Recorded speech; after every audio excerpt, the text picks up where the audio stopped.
Assalamualaikum warahmatullahi wabarakatuh. Pertama-tama saya ucapkan terima kasih kepada Bapak Nur Cahyadi selaku dosen pengampu mata kuliah Etika Bisnis yang telah memberikan waktunya kepada kami untuk mempresentasikan materi kali ini. Di sini kami akan mempresentasikan materi yang berjudul Etika Produksi dan Pemasaran. Tetapi sebelum itu, persilakan saya untuk memperkenalkan diri. Perkenalkan, nama saya Nastiti Putri Pertiwi dengan NIM 207 bersama rekan saya Hayati Siva dengan NIM 221. Baiklah, langsung saja kita mulai materinya.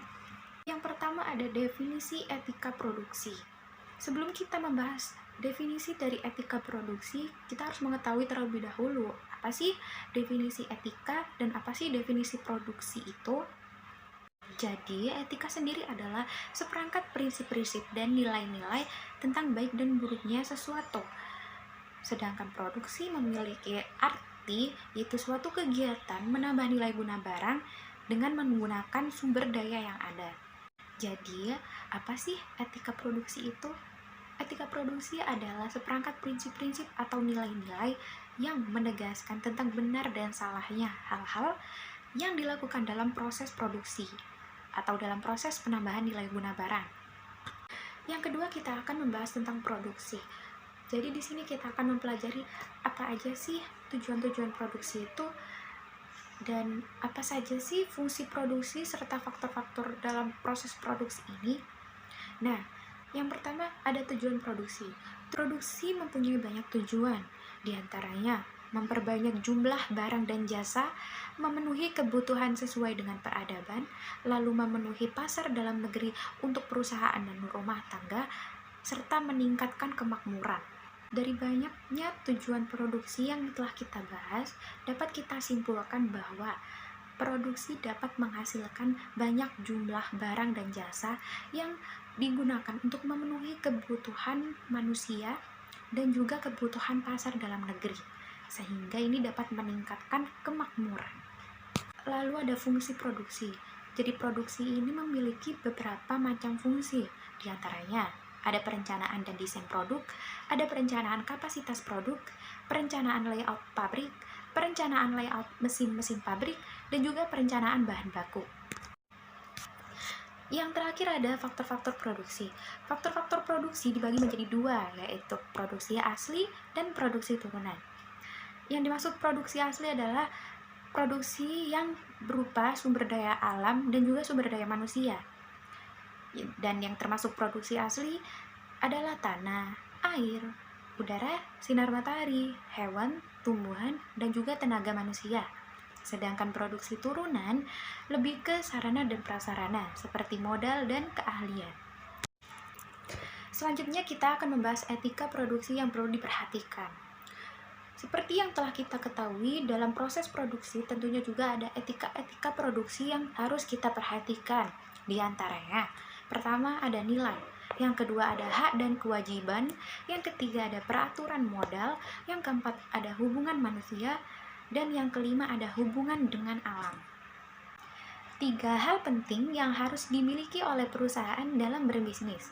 Yang pertama ada transparansi, yang kedua ada kejujuran, dan yang ketiga ada kerendahan hati. Transparansi maksudnya adalah posisi etis perusahaan itu harus jelas. Agar apa? Agar para pembeli dapat menilai produk dari perusahaan tersebut. Dan yang kedua ada kejujuran. Kejujuran ini sangat diperlukan karena jika kita sebagai perusahaan yang memproduksi memberikan label yang salah atau tidak lengkap, ini akan membuat konsumen bingung. Jadi kita harus berbuat jujur kepada produk yang akan kita produksi dan juga kita pasarkan. Lalu ada kerendahan hati. Maksudnya adalah perusahaan tidak boleh menggunakan kekuasaan atau uangnya untuk mengamankan posisinya dan menyingkirkan lawannya. Selanjutnya mengenai etika pemasaran. Etika pemasaran berkaitan dengan prinsip-prinsip moral di balik operasi dan regulasi pemasaran. Tanggung jawab sosial seorang manajer pemasaran meliputi pengembangan program pemasaran, meningkatkan kesadaran, dan penerimaan ide-ide dan praktek-praktek sosial.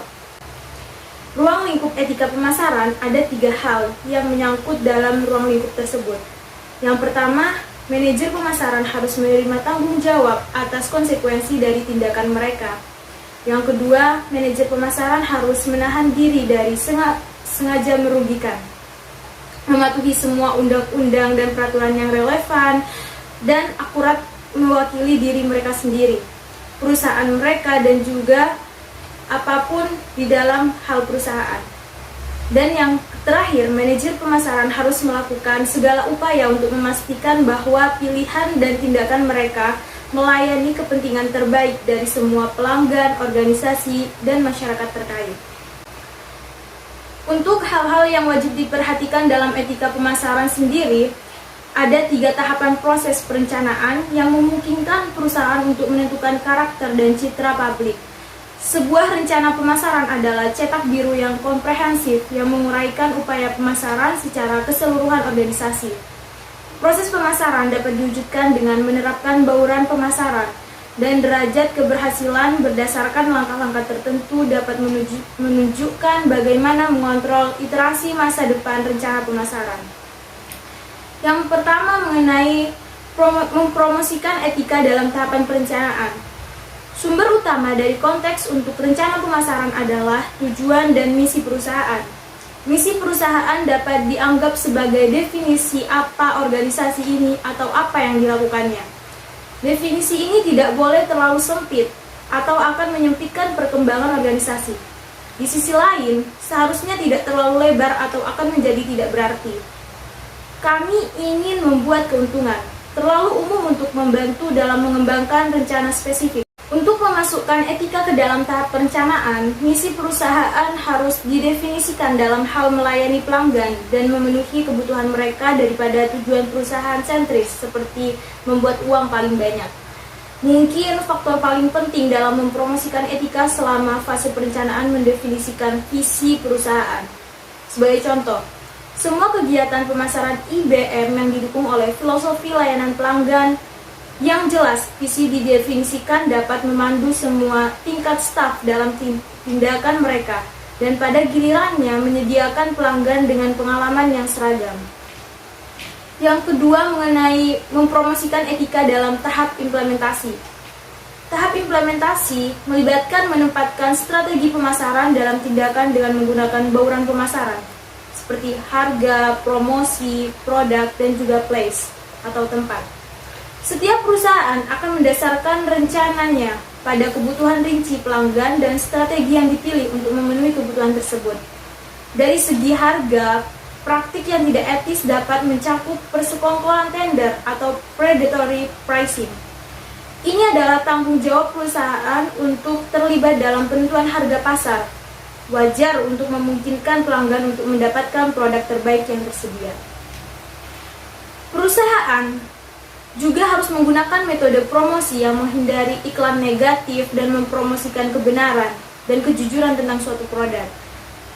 For example, Dish TV dan Direct TV, keduanya terlibat dalam iklan negatif dengan menyoroti kelemahan kompetisi mereka pada faktor-faktor seperti jumlah saluran, bukan hanya menyoroti keuntungan mereka sendiri.